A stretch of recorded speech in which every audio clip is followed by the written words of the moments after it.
E69 news కి స్వాగతం. ముందుగా ముఖ్యాంశాలు. పార్లమెంట్ సభ్యుల వేతనాలు పెంపు.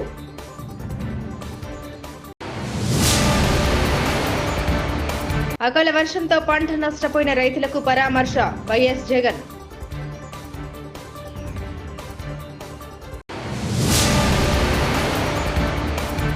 విడుదల రజనీకి ఎంపీ లావు శ్రీకృష్ణదేవరాయలు కౌంటర్.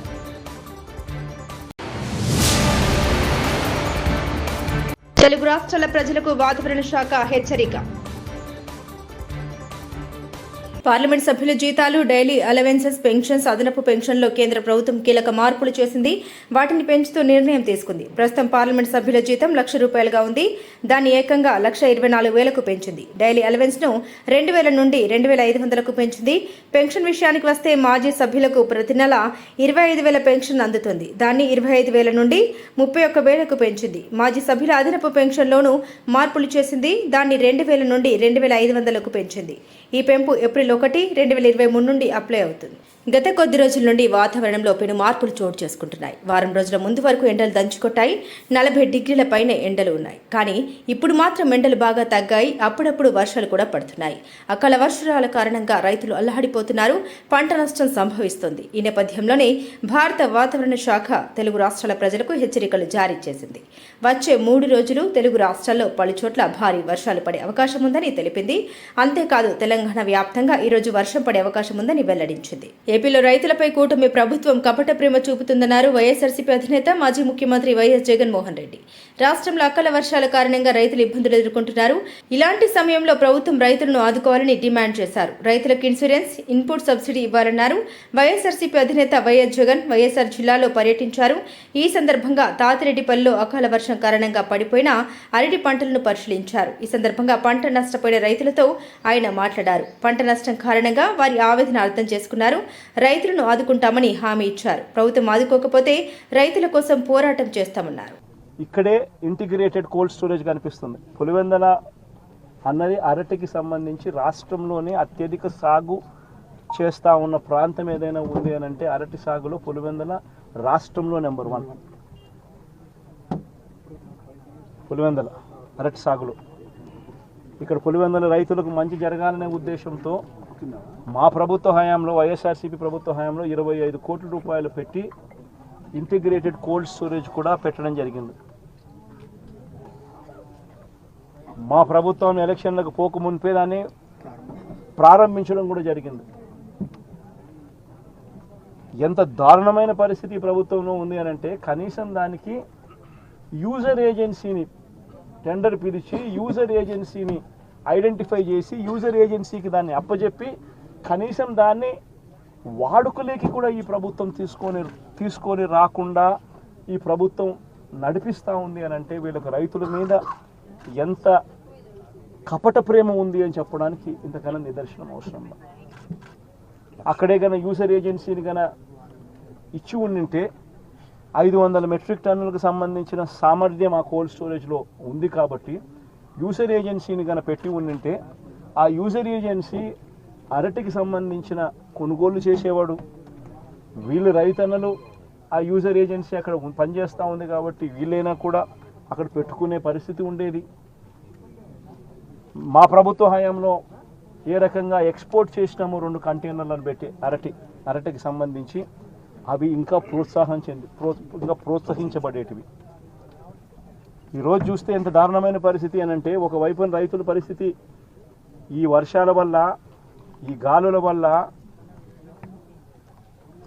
ఇటువంటి దారుణమైన పరిస్థితి ఒకవైపున ఉంటే మరోవైపున రేటు చూస్తామా అంటే ఇట్లకు సంబంధించి గతంలో ఎప్పుడూ చూడని రేటు వైఎస్ఆర్సీపీ హయాంలో రేట్లు వస్తే టన్ను ₹1,00,000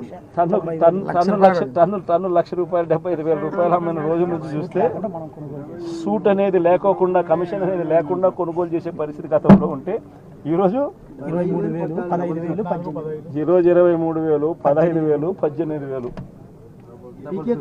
కోవిడ్ టైంలో లారీలు డీజిల్ మనమే పెట్టి రైతులకు డైరెక్ట్ అకౌంట్ వేసినాం సార్. 12 కోట్ల రూపాయలు రైతులు డైరెక్ట్ అరటి రేటు మన కోవిడ్లో కొనేంత రేటు ఉంది సార్. లారీలు మనమే దారుణంగా ఉన్న పరిస్థితి. నేనైతే ఒకటి చెప్తా ఉన్నా, ఈ 4,000 ఎకరాలకు సంబంధించిన ఈ ప్రతి రైతన్నకు నేను ఒకటే భరోసా ఇస్తా ఉన్నా. ఈ ప్రభుత్వం మీద ఒత్తిడి తీసుకొచ్చే కార్యక్రమం జరిగేందుకే చేసేందుకే ఈరోజు నా ఈ పర్యటన. ఈ పెద్ద మనిషి చంద్రబాబు నాయుడు గారు రైతులకు ఇవ్వాల్సిన ఇన్పుట్ సబ్సిడీ ఖచ్చితంగా ఇవ్వాలి, ఇన్సూరెన్స్ సొమ్ము కూడా ఖచ్చితంగా రైతులకు అందరికీ కూడా రావాలి. ఏ రైతన్నకు కూడా ఇవి రాని పరిస్థితి ఎక్కడైనా ఉంది అని అంటే మాత్రం ప్రతి రైతన్నకు నేను ఒకటే చెప్తా ఉన్నా, కళ్ళు మూసుకుంటే సంవత్సరం అయిపోయింది, ఇంకా కళ్ళు మూసుకుంటే మరో 3 ఏళ్ళు ఓపిక పట్టండి, వచ్చేది మన ప్రభుత్వమే.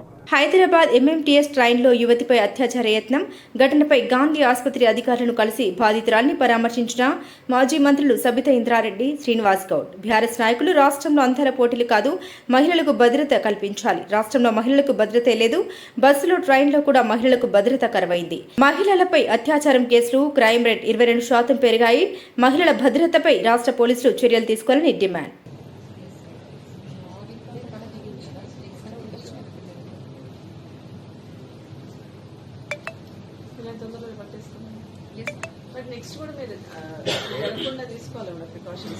బెట్టింగ్ యాప్స్ అంశంపై విచారణ జరుగుతుంది. బెట్టింగ్ యాప్స్ అంశం కోర్టు పరిధిలో ఉంది. ఇప్పుడు ఈ అంశంపై స్పందించలేను. పోలీస్ విచారణకు సహకరిస్తారు. నాకు చట్టాలపై నమ్మకం ఉంది. బెట్టింగ్ యాప్స్ ప్రమోషన్స్ తప్పు. నష్టపోయిన వారు ఎవరైనా ఉంటే ఆ లోటు తీర్చలేనిది. ఇకపై బెట్టింగ్ యాప్స్ ప్రమోషన్స్ చేయం. యాంకర్ శ్యామల. అందరికీ నమస్తే. I respect your time. అందరూ చాలాసేపు నుంచి వెయిట్ చేస్తున్నారు. ఇన్వెస్టిగేషన్ జరుగుతోంది, మీ అందరికీ తెలుసు. విషయం కోర్టులో ఉంది. సో దీని గురించి ప్రస్తుతము మాట్లాడడం అన్అఫీషియల్ అవుతుంది. ఆ విషయం నాకంటే బాగా మీకే తెలుసు. సో డెఫినెట్గా మేము ఇన్వెస్టిగేషన్కి కోఆపరేట్ చేస్తున్నాము. చట్టాల మీద, న్యాయ వ్యవస్థ మీద నమ్మకం ఉంది. ఖచ్చితంగా కల్పిట్స్ని పట్టుకోవడంలో నేను ఎంతవరకు సహాయం చేయగలను అంతవరకు డెఫినెట్గా పోలీసులకి నా సపోర్ట్ ఎప్పుడూ ఉంటుంది.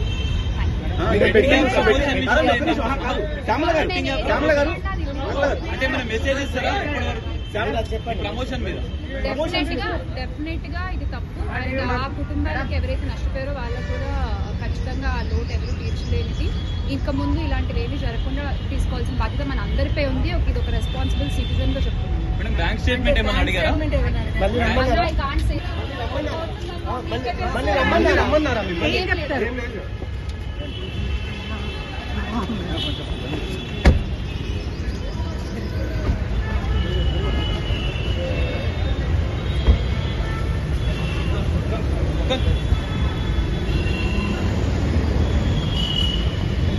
బాలకృష్ణ, విజయ్ దేవరకొండ, మంచులక్ష్మిల బెట్టింగ్ యాప్స్ ప్రమోట్ చేసిన 25 మందిని అరెస్టు చేయాలి. పోలీసులు అరెస్టు చేయకపోతే సుప్రీంకోర్టుకు వెళ్తా. ప్రకాష్ రాజ్ లాగా తప్పు చేశా అని క్షమాపణలు అడిగి వాటి మీద ఎంత సంపాదించారో అంత పంచండి. కేఏపాల్.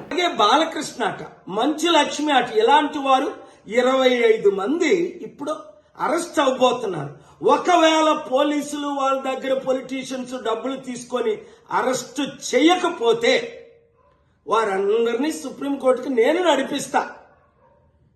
ప్రకాష్ రాజు లాగా మీరు కూడా తప్పయింది అని ఓపెన్ అపాలజీ చెప్పినంత వరకు.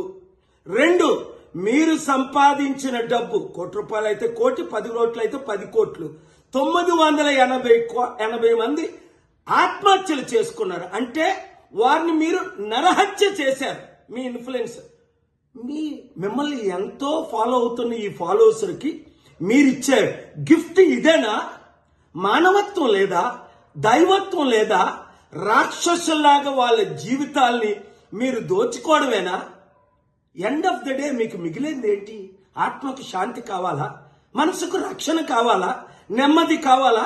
ఫ్యూచర్ మంచి పేరు కావాలా? లేదా చరిత్రహీనులుగా మిగిలిపోవాలా? ఆలోచించండి. 72 గంటల టైం మీకు ఇస్తున్నాను. హైదరాబాద్ రియల్ ఎస్టేట్ మొత్తం పడిపోయింది. మార్కెట్ ఏం లేదు. మార్కెట్ కథం కావడానికి కారణమైన హైడ్రాకు, మూసి ప్రక్షాళనకు కృతజ్ఞతలు.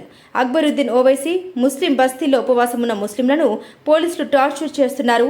ఉపవాసం వదలడానికి వెళ్తున్న సమయంలో అడ్డంగా బారికేడ్లు వేసి లైసెన్స్ అంటూ పేపర్లు అంటూ ఇబ్బందులు పెడుతున్నారు. అక్బరుద్దీన్ ఓవైసీ. रोजेदार को मुस्लिम बस्तियों में तो आप बताइए, क्या ये सही है? क्या ये अच्छा है? इससे आपका नाम होगा?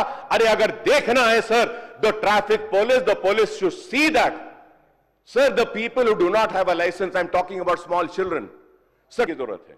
लेकिन मैं ये भी कहूंगा सर, रियल एस्टेट हैदराबाद का तो पूरा खत्म हो गया है सर, कुछ भी नहीं है market, thanks to I would say वो मूसी प्रोजेक्ट का डिमोलिशन हो या हाइड्रा का हो या फिर किसी का हो, लेकिन real estate has totally collapse sir. I don't know how are we going to rescue this real estate?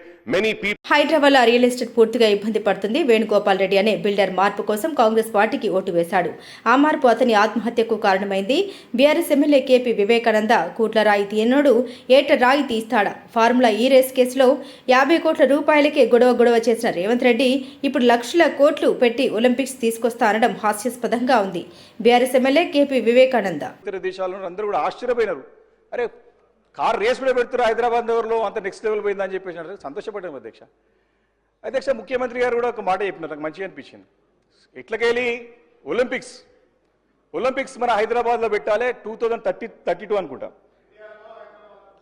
హైదరాబాద్లో ఇండియాలో పెట్టాలని లక్షల కోట్ల రూపాయలతో పెట్టాలని సంతోషం.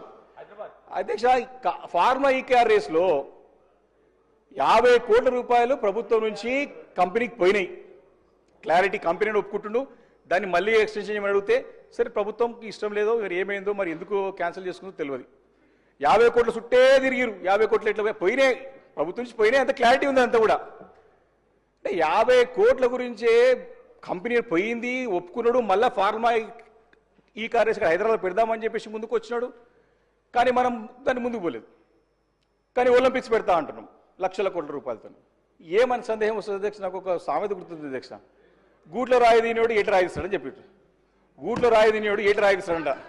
అంటే నీకు ఫార్మా కేసు పెట్టి నీకు చేతగా ఒలింపిక్స్ ఎట్లా పెడతారు అధ్యక్ష? ఇట్లా 50 కోట్ల చుట్టూ తిరిగిన ఆయన లక్షల కోట్లు పెట్టి చేయగలుగుతాడా? సందేహం అధ్యక్ష, ఒక అనుమానం అధ్యక్ష.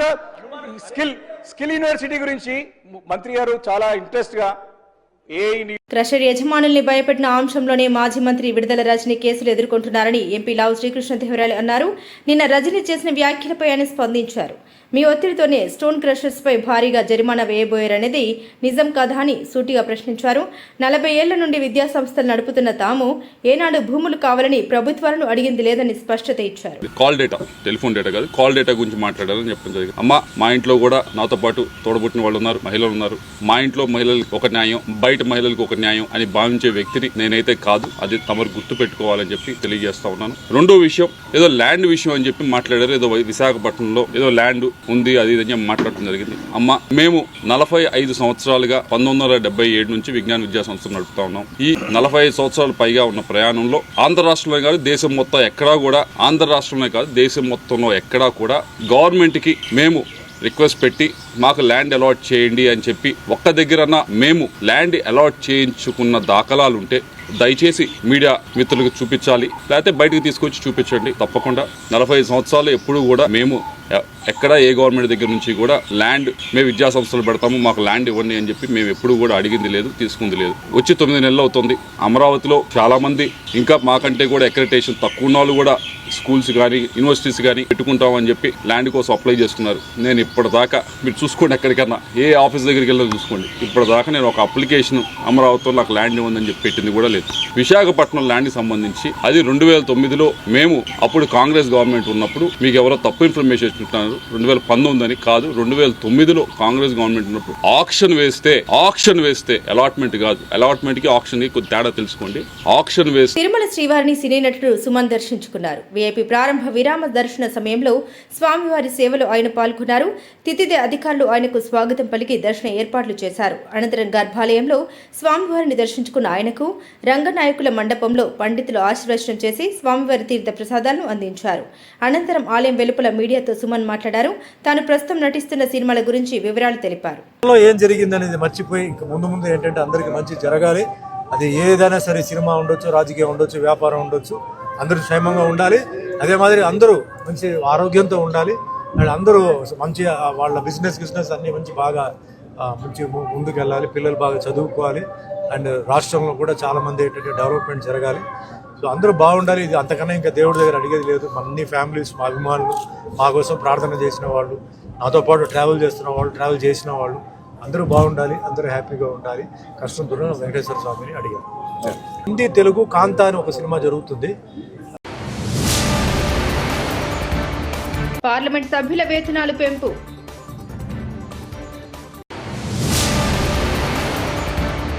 అకాల వర్షంతో పంట నష్టపోయిన రైతులకు పరామర్శ వైఎస్ జగన్.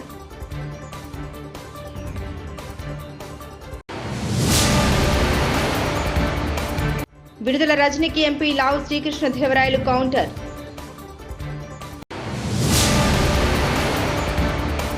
తెలుగు రాష్ట్రాల ప్రజలకు వాతావరణ శాఖ హెచ్చరిక. ఈ 69 న్యూస్ ఇంతటితో సమాప్తం. చూస్తూనే ఉండండి ఈ 69 న్యూస్.